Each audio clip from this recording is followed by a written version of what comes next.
Two to the power x plus two to the power 1 minus x this equal to কত আছে 3 আছে। তা আমরা আগের মতোই 3কে বাংলা কী পাবো 2 প্লাস 1 পাবো, ঠিক আছে।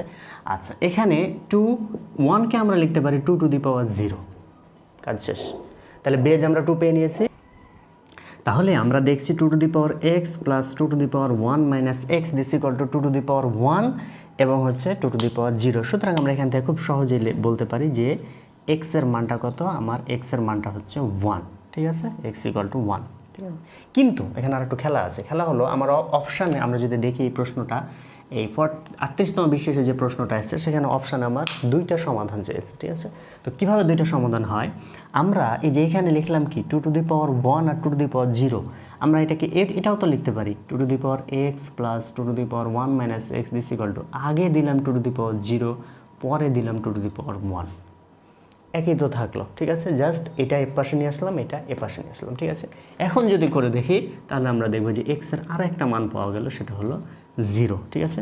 এখান থেকে এক্স ইকুয়াল টু 0।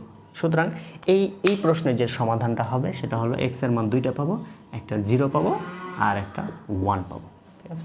আশা করা যায় আমরা এই পর্যন্ত বুঝতে পেরেছি। ধন্যবাদ সবাইকে।